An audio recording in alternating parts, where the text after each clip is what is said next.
The Miami Hurricanes are in the top two for one of their most important recruiting targets in the class of 2025. Can Mario Cristobal beat out Kirby Smart?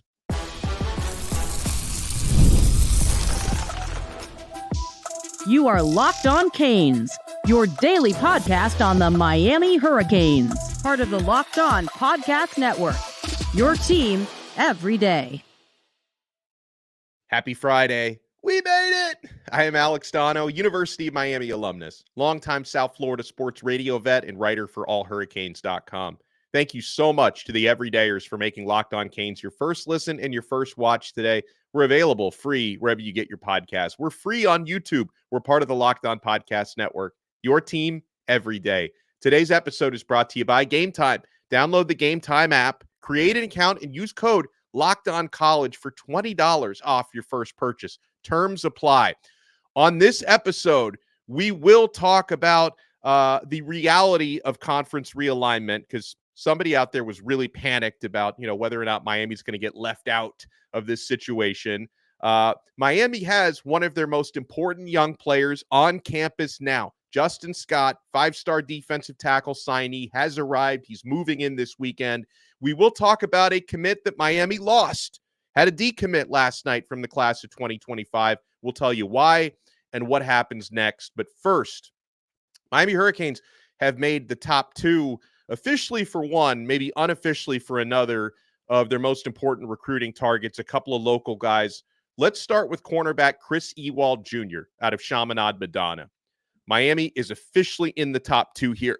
And Ewald has made the month of June relatively simple, okay? Because he's only taking two official visits. This is someone who we've talked so much about a long, long time ago. He was verbally committed to Michigan, decommitted from Michigan a while back. I've long been of the mind that Miami's been trending very well for Ewald. But of course, when a program like UGA won titles recently, favored to win the upcoming title, when a program like UGA wants to put themselves in the mix, you're going to listen. And that's who Miami's battling. Miami versus Georgia, Mario Cristobal versus Kirby Smart. And so the month of June is going to go like this for Chris Ewald. He's only taking two official visits. He's going to be down in Coral Gables, which is not a long drive from Chaminade, on June 14th. He's going to be at Miami for 3 days, hearing the pitch of Mario Cristobal, Chevis Jackson, Lance Guidry, and company.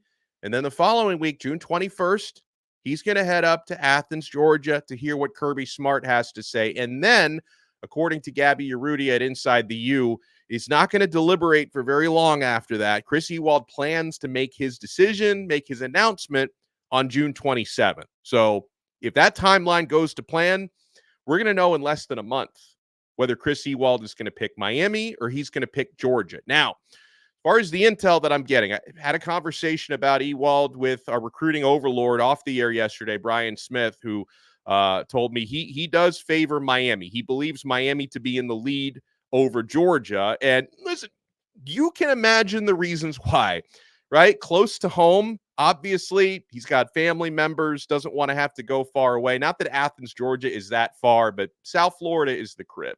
Not to mention, the relationships that Miami has with the local high schools down here. Of course, the relationship is very good with Chaminade-Madonna. Chris Ewald just saw his recent teammates, Zaquan Patterson and Josiah Trader, commit to Miami. They're at Miami now. He's pretty tight with them from what I understand. So there are obvious geographical and relationship reasons why Ewald could be very much being pulled in the Coral Gables direction. Of course, Kirby Smart in Georgia will try and change that narrative. But for what it's worth, the recruiting overlord, at least for now, right? For now, because Miami may really, really blow him away in the official visit in a couple weeks, which would be great. There's also the possibility that Georgia blows him away in a few weeks with the OV. But as of right now, before those visits take place, the recruiting overlord, our friend, does believe Miami to be in the lead right now for Chris Ewald. I like this player a lot. We've been talking about him a lot on Locked On Canes ever since he decommitted from Michigan. This is a player I've really wanted. 6 foot tall, 165 pounds. So he is a little bit on the light side. He needs to put on weight. But he's got a 6'3" wingspan, and Ewald is aggressive. he's a good football player, man. And I believe Ewald is, he's a 4-star player. I believe he's going to be one of the better cornerbacks in the country by the time he gets to the college level. Because something else you need to keep in mind about Ewald is think about the heavy hitters this guy's gone up against, right? You're a lockdown cover corner in South Florida. The receivers you're going up against, not only the ones you go up against in games, but in practice on a regular basis, Monday to Friday, this guy had to go up against Jeremiah Smith and JoJo Trader every day in freaking practices. Iron sharpens iron. Ewald is a guy who's going to be prepared for the next level. So hopefully Miami is able to blow that official visit away in a couple weeks, I should say, June 14th, and maybe get some good news by the end of June. So yes, it is between Miami and Georgia for Chris Ewald. That's where things are trending for the cornerback out of Chaminade-Madonna. We've talked quite a bit this week about American Heritage running back Byron Louis, 4-star player who's arriving today. Maybe he's there now. He's starting his official visit at Miami this weekend. His official visit is starting today. And according to Stephen Wagner at CaneSport, he had this to say on Byron Louis. He says, Ohio State, who were once considered the favorites to land Louis, are no longer in the picture for the 4-star running back. He says it's down to Miami, Wisconsin, and Florida State, although from what I've heard, he writes, this is a Miami versus FSU battle. Patrick Surtain and Mike Norvell have done good jobs recruiting him to Tallahassee and have the Seminoles trending right now. Matt Merritt and Mario Cristobal aren't planning on going away anytime soon, he writes. He's told that Byron Louis could make a decision in July or August after his official visit. So that's another one who may not wait until the fall. He may not wait until National Signing Day to decide. So if you take that report, and Stephen Wagner does a great job, it seems like Miami versus Florida State for Byron Louis, who's visiting this weekend, and it's Miami versus Georgia for Chris Ewald, who's visiting in a couple of weeks. Now, it's interesting because Miami has a couple of important running back targets coming this weekend. I think they only take one more. So they've got Gerard Pringle, and they're not going to push Pringle out. They like him a lot. Pringle is in. Gerard Pringle is in. And then, they want another kind of bigger-bodied power back to complement him. Both Byron Louis, he's over 200 pounds. And the other one who's visiting this weekend, who I really like, he's out of Chattanooga, Tennessee, is Shakai Mills-Knight, who's around 217 pounds. So they want a bigger-bodied, more powerful back. So maybe one of those guys who's visiting this weekend, whether it's Louis or Shakai Mills-Knight, could end up being the guy to complement Gerard Pringle in this upcoming class. And listen, usually the way that we analyze this stuff from a Miami perspective is, if you can get the local guy, maybe that's just a little bit better, not only for the sentimental value, but for keeping the pipelines open with the local high schools. Because guess what? American Heritage, that's an important pipeline for Miami. It's also, for obvious reasons, a pipeline to Florida State. They do very well at Heritage with all the connections they have there, but that's an important pipeline to keep open. And when you think about getting running backs out of American Heritage, Miami's got one on the roster right now in Mark Fletcher, who's pretty darn good. So you'd like to bring in his former teammate, Byron Louis. And it's funny how, Wagner wrote about Ohio State no longer being in the picture there. If I'm Ohio State, it's one thing when you recruit against Miami for wide receivers, Ohio State usually wins those battles. But when Ohio State recruits against Miami for running backs, they rarely win those battles. Jordan Lyle last year, Mark Fletcher the year before, might end up happening with Byron Louis. So maybe OSU just needs to focus on the South Florida receivers and maybe focus a little bit less on the South Florida running backs because they don't tend to have a lot of success there. Now, we talk about some positive trends in recruiting. It's not all positive. Miami lost a verbal commit last night. I will explain why and what happens next. You want to keep it locked right here, my friends. We're only getting started on this brand new Friday episode of Locked On Canes. And I already know you're keeping it locked to Game Time. This is the only ticket app that I use because I love the interface on the app. I love being able to get views from my seat. I love knowing they're giving me all-in pricing. I see exactly what I'm going to pay up front on Game Time. They don't tack on those hidden fees at the end. And if you're looking to go to the NBA Finals, guys, Game Time makes NBA Finals tickets, getting them even faster and easier. Prices on the Game Time app actually go down the closer it gets to the tip-off. with killer last-minute deals, all-in prices, views from your seat, and their lowest price guarantee. Game Time takes the guesswork out of buying NBA tickets. And guys, it's not just NBA. I've gotten Florida Panthers Stanley Cup playoffs on Game Time, and I've gotten great deals. With the last-minute deals, you can save up to 60% off buying last minute for sports, concerts, comedy, theater, and so much more. Your purchase is covered with the most flexible customer service policy in the ticketing industry. Guys, take the guesswork out of buying NBA Finals tickets with Game Time. Download the Game Time app, create an account, and use code LOCKEDONCollege for $20 off your first purchase. Terms apply. Again, create an account and redeem code LOCKEDONCollege for $20 off your first purchase. Download Game Time today. Last minute tickets, lowest price guaranteed. Thank you so much for making this episode of Locked On Canes your first listen and your first watch today. Hey, Locked On has launched the first ever national sports 24/7 streaming channel on YouTube. And now it's also available on Amazon Fire TV and the free Fire TV channels app. It's called Locked On Sports Today, and it's here for you 24/7, covering the top sports stories of the day with the local experts of Locked On, plus our national shows covering every league. Find Locked On Sports Today, now available on the free Fire TV channels app. Well, Miami lost a verbal commit last night. Wide receiver Waden Charles announced on social media he was reopening his recruitment. He's decommitting from the University of Miami. Now, those who've really been following the class of 2025, a lot of you weren't surprised to see this happening. We were kind of wondering when this was going to pop off. I had heard all the way back in February that Waden Charles and Miami would probably part ways. And I wish him the best. He's a really nice player. Charles was somebody, it was last year when I went to Legends Camp, which, by the way, is coming up again in a little over a week. I'm going to be out at Legends Camp on Sunday the 9th at Miami. But I watched Charles last year at Legends Camp, and I remember being really impressed. First time ever watching him. I think it's the only time I've watched him in person. I started watching some of his tape after that. My only time watching Charles in person. I was really impressed. He seems to be trending now possibly to UCF. Now, again, I'm not surprised about this split. This is something that's been talked about going back all the way to February.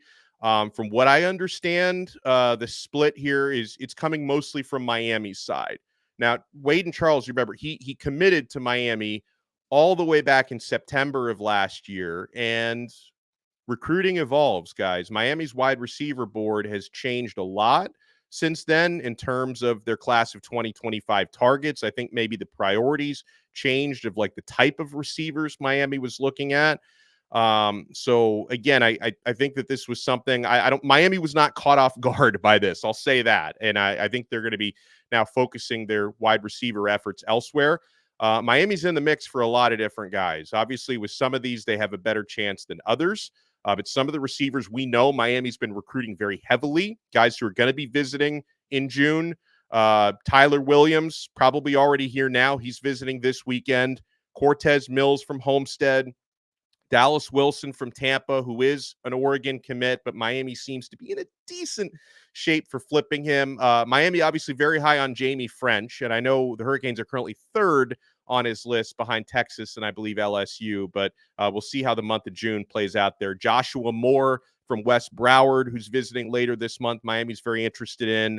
I guess you could put Vernell Brown on the list, even though I don't necessarily expect him to pick Miami. Maybe the Hurricanes can blow his official visit away, but Miami's in the mix for a ton of different wide receivers in this class. But yeah, with losing Waden Charles from the class of 2025, Miami now has 6 verbal commits. Of course, things are really going to be ramping up within the next month or so. We're possibly going to get some commitments that come out of these official visits. But right now, Miami is at 6, and they are 4-star tight end Brock Schott. By the way, this tight end class coming up is going to be epic because Brock Schott is in, 4-star tight end Luka Gilbert is in, 4-star running back Gerard Pringle, 4-star linebacker Elijah Melendez. Melendez is someone I think it's worth talking about here for a second because he's really been a guy who's created a lot of buzz on the Miami rumor mill. Melendez, fantastic player, and I hope he ends up in this class, and I think he will. But Melendez has generated some buzz on social media as a possible decommit candidate down the road. And it's because he's taken several unofficial visits outside of Miami. You know, every now and then he'll post an edit of him wearing somebody else's jersey, which kind of tells you his recruitment is somewhat open, even though he's committed. But from everything that I understand, I've had a lot of conversations with people about Melendez. One of my friends is someone who talks to him every now and then. I've also heard what guys like Gaby Urrutia from 24/7 have had to say about this. I do expect that he's more solid to Miami than a lot of you guys think. Talking about Elijah Melendez, I think Miami's going to get this one over the finish line unless something, unforeseen or unfortunate happens. Like, Miami has a really bad season coming up on the field, which, if the Hurricanes, God forbid, go out there and go, 6-6 and there's an implosion, which I don't expect to happen, but something like that could obviously blow up your recruiting class. I think it would take something like that for Elijah Melendez. I do think Melendez is a little bit more solid than a lot of people realize, even though, he has fun on social media. He takes visits to places, but I do think he's going to be a Cane at the end of the day. Miami also has, of course, a verbal commitment from this one is 100% solid. This guy's not going anywhere. He is all Cane. 4-star quarterback Luke Nickel, who's headed to the Elite 11 finals. I think this young man is going to be a star. And 3-star interior offensive lineman Kalen Mew, who committed a couple of weeks ago. Those are the 6 current members of the Miami Hurricanes class of 2025 right now. Something I've been thinking about this in terms of what we're going to see on the field this coming season. I'm expecting Miami's offense to be really good, right? I mean, obviously, when you add Damian Martinez at running back, Cam Ward at quarterback, Sam Brown, you add him to your wide receiver core, where you already have a really good wide receiver core with Xavier Restrepo, Jacoby George, Isaiah Horton, and a bunch of young guys who are hungry and ready to play. I think there is going to be a bit of a renaissance from the tight end position this year. The tight end usage last year was unfortunate and tragic. I don't think we're going to have a replay of that. I think the tight ends will be more involved. And Miami should have a really good base that comes from their offensive line. So I expect Miami's offense to be successful. I expect them to score touchdowns. I expect them to pick up first downs. I think the question that I have heading into next year is, how dynamic is the offense going to be? How many extracurriculars, how much eye candy are we going to see in terms of motion, gadget plays, right? Are we going to see really speedy, versatile players getting used in creative ways? Because that was something we didn't see much of that last year, right? And there were a couple of guys like Brashard Smith, for example, whether that was his fault or the coaching staff's fault, Shannon, whoever you blame for that, I really thought Brashard Smith would be used a little bit more dynamically, get this guy the football, get him the football in space. And it was just his usage last year was a little bit disappointing. So, when you have players on the roster now, because I believe Miami has so many candidates of guys who can provide sparks and creativity to your offense. Elijah Lofton is a prime example. You're not going to be able to keep this guy off the field. At least you shouldn't, right? And it gives me hope. Seeing the way that Lofton was used in practices where he was playing multiple different positions, including tight end, receiver, and running back, that gives me hope that they're going to be creative with this guy. One of the fastest players on the team, probably the fastest player, if you go by proven 40 times in track speed, is Chris Johnson. Is Miami going to be able to get Chris Johnson involved in space, use him creatively? Ray Joseph is someone else who gives you so many options, reverses, end arounds. Just get the guy the football. He's going to make some magic happen. JoJo Trader, probably the same thing. So, Miami obviously has a great base, great bread and butter. When you have what should be one of the better quarterbacks in the country, one of the better running backs in the country, one of the better offensive lines in the country, you've got fantastic foundations, right, to make conventional plays. How much dynamic, or how many dynamic unconventional plays is Miami going to make? I think that's something I'm really looking forward to seeing with Miami's offense coming up this year. And so if we go back, well, this is not really recruiting because this guy's already been recruited, but a player we have not watched yet in orange and green, class of 2024, has signed with Miami, and now he's arrived. Justin Scott, Miami's 5-star defensive tackle. He is on campus now. Justin Scott is on campus at Miami. He's going to be officially moving into his dorm room on Sunday. And according to 24/7 Sports, he's going to be rooming with Booker Pickett Jr., which is another one. I mean, Miami went through spring without either of these guys. Booker Pickett, who was dominant last year in high school, was dominant in high school all-star games, and also Booker Pickett could be maybe a key to bringing his cousin DJ Pickett, who's a 5-star recruit, in.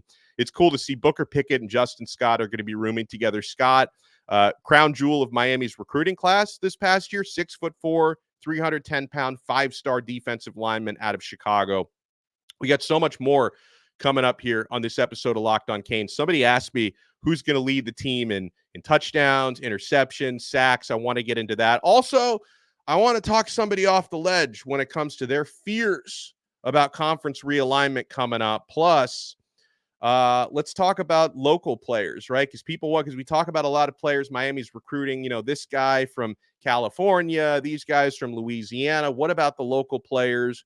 We're not done yet, folks. You want to keep it locked right here. It's Friday. You can't ruin a Friday. You certainly can't ruin a Friday right here on Locked on Canes.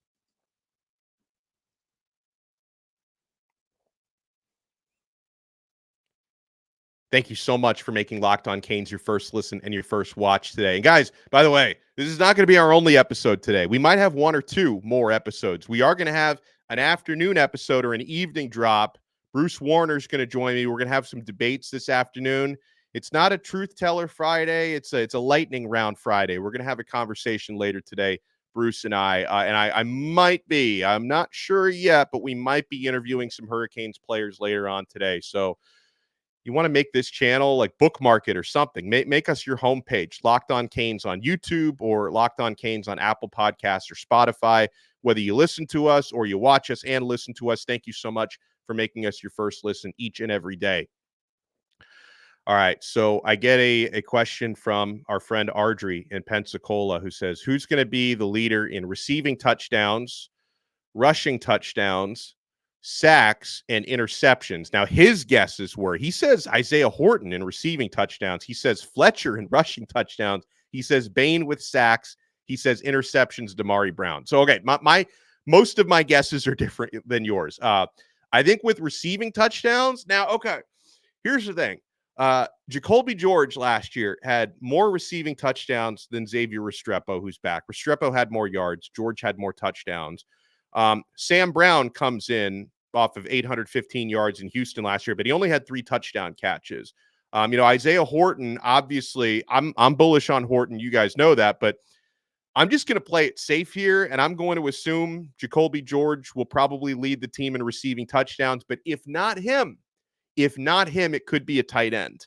Could be Elijah Arroyo. That's the guy that I think can throw the wrinkle in there. So no disrespect to Isaiah Horton, who I love, but I don't think he's going to lead the team in receiving touchdowns. I'm going to say either Jacoby George or Elijah Arroyo will be the leader in receiving touchdowns this year.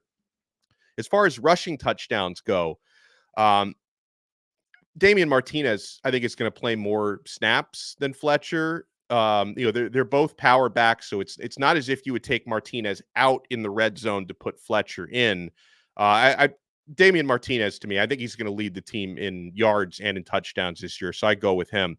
With sacks, yeah, I agree with you. Ruben Bain, as a true freshman last year, had 7.5 sacks. I think he's going to get that up to double digits this year. I'm going to go with Bain for the sacks leader. For interceptions, I saw Mish Powell at Washington last year had a game-winning pick 6. I feel like Powell, who's going to be on the field quite a bit, is probably going to lead the team in INTs this year. So I'm going to go with Mish Powell, the transfer defensive back from Washington. So in receiving touchdowns, I go with Jacoby George or Elijah Arroyo. Rushing touchdowns, I go with Damian Martinez. Sacks, I go with Bain. Interceptions, I'm going to go with Powell.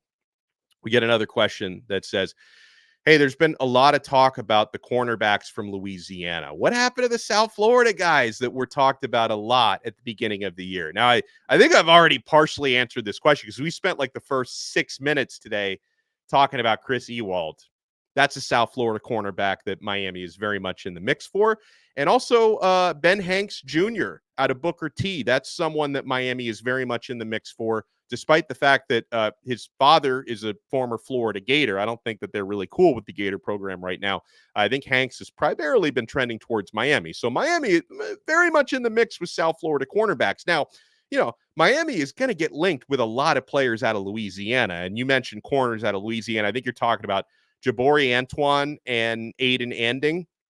Now, you're going to get linked to players like that for two important reasons, right? Number one, these are really good players. And Miami recruits nationally now, if you haven't noticed. Like, budget is bigger when it comes to recruiting than it ever was before. You've got coaches who have worked all over the country. Yeah, Mario Cristobal is a South Florida guy, but he's worked at Alabama. He was a head coach at Oregon recruiting the West Coast. So Miami's recruitment is national.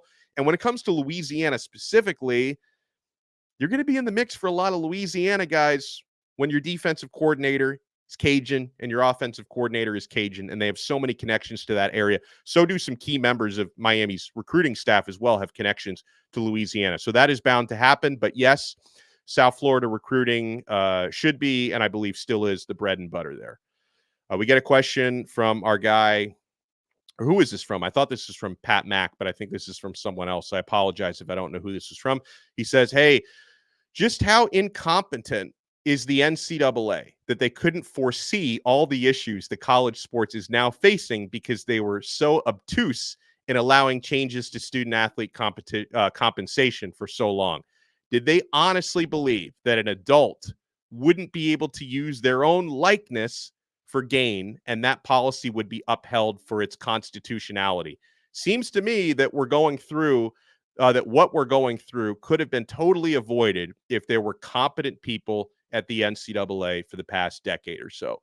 Yeah, and another thing that just changed, by the way, the NCAA officially yesterday gave up transfer rules. Like, it's now official. They are not enforcing the number of times that players transfer. You can transfer every year now if you want to, and you don't have to sit out ever. So there are no more. I mean, they still have certain times when you can enter the portal, but there's no longer restrictions on how many times you transfer or, ever having to sit out a year. That's now completely out the window. But, to answer your question about NCAA incompetence, here's the thing. When society enables you for decades, when society allows you to run things a certain way where you could argue, hey, this was never constitutional, but when society allows you to have these restrictions and these rules for decades, if not close to a century, then you could understand why the NCAA would become both arrogant and complacent, right? You become arrogant because you figure, hey, nobody's really up until recently, antitrust cases hadn't started happening until within the past 5 years, within the past decade. I'm not a legal expert, but I know these are recent developments, right? When you operate for so long without antitrust cases, without serious lawsuits, without serious people challenging your authority, it's easy to become arrogant and very easy to become complacent when, you got plenty of other stuff to think about, like counting all that money you make from these TV deals, right? It's easy to become complacent, but, for societal reasons, things have changed in recent years. And all of a sudden, the NCAA being able to profit off of free labor, right? Free labor from these athletes that put their health on the line in order to do that. It's no longer tolerated, but you can almost understand why the NCAA was unprepared for it, because for so many years, they were allowed by society to run basically unchecked with all these things. So the reckoning has come there. We get a question from someone who says, "Hey, Alex, in my old fraternity chat, we have a guy from Texas who thinks Miami is doomed because we won't be one of the 36 Big Ten or SEC teams. I want to calm down my Eeyore brother. What can we tell him?" Okay, well, tell him, first of all, if you're worried about Miami getting left out and getting screwed over, we're stuck in the ACC forever, we'll never be in the Big Two. Tell him, first of all, very few people actually know what's going on with conference realignment. We live in a clickbait culture. Everyone on social media, everyone on YouTube, just throwing darts at the wall, and they're doing that for clicks and they're doing it for engagement. And listen, I enable these people because I watch a handful of content creators who specialize in covering conference realignment. But guess what?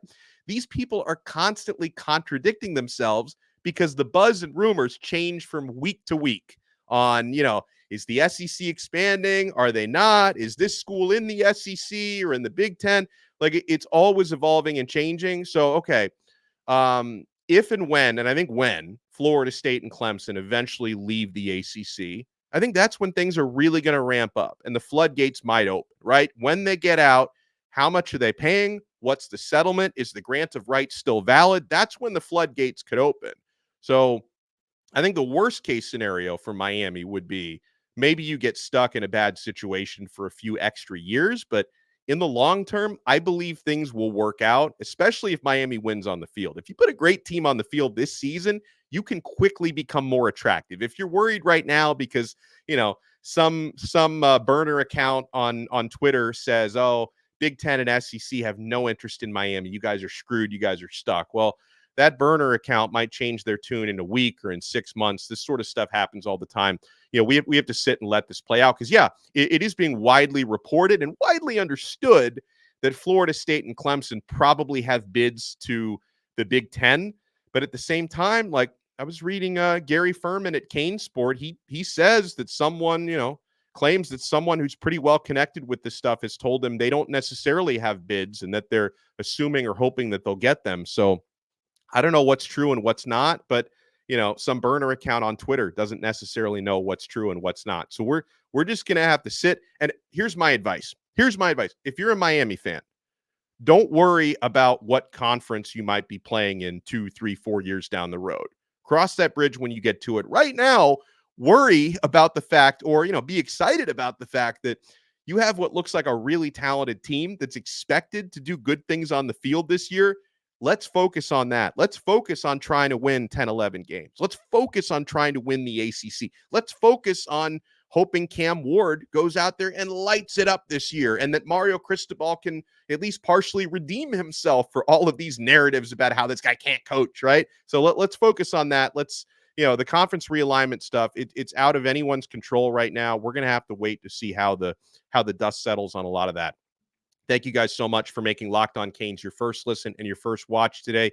Make sure if you're watching us on YouTube, you smash that like button, you subscribe to our channel. If you listen to the audio version, make sure you subscribe on Apple Podcasts or Spotify or wherever you get your pods. And we'll definitely talk to you later today. If not once more, twice more. And we will have Bruce Warner on later today on another episode of Locked On Canes, part of the awesome Locked On Podcast Network. Your team every day.